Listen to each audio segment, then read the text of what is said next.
இல்லை அதுதான் அந்த இடத்துக்கு கேள்வியாக வரும்னு நினச்சேன், நீங்களே ஓப்பனாக வந்துட்டீங்க. Cricket is a batsmen game, ஒரு பேட்டருடைய கேம்னு ஆகிடுச்சுல.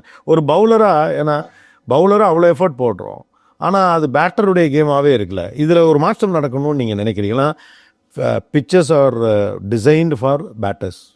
ஓகே, சில பிச்சர்ஸ்லாம் வந்து பவுலர்ஸ் வந்து மேஜிக் காட்டுற பிச் எல்லாமே என்ன பண்ணிட்டாங்கன்னு உங்களுக்கு தெரியும். ஆமாம் ஆமாம். ஓகே, ட்ரெடிஷ்னலி செத்தாண்டா பேட்ஸ்மேன் இங்கே இந்த டீமோட இந்த 2 பிளேயரை தவிர யாரும் இங்கே நிற்கவே முடியாதுன்னு சொல்லப்பட்ட இதுலலாம் ஒரு 9வது பேட்ஸ்மேன் வந்து 6 அடிக்கலாம் நடக்குது. ஆமாம் ஆமாம். ஓகே, அப்போ ஒரு பவுலராக அவங்களுக்கு எப்படி இருக்கு?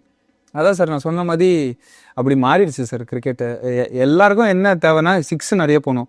இப்போ முதல்லலாம் 75 மீட்டர்ஸ் பவுண்டரி இருந்துச்சு சார். இப்போலாம் 60 மீட்டர்ஸு 58 மீட்டர்ஸ்லாம் ஆக்கிட்டாங்க சார். ஆல்மோஸ்ட் ஒரு 15 மீட்டர்ஸ் உள்ளே கொண்டு வந்துட்டாங்க. ஸோ ஒரு பவுண்டரி தான் ஒரு பேட்ஸ்மேன் ஹீரோவா ஜீரோவான்னு தீர்மானிக்குது.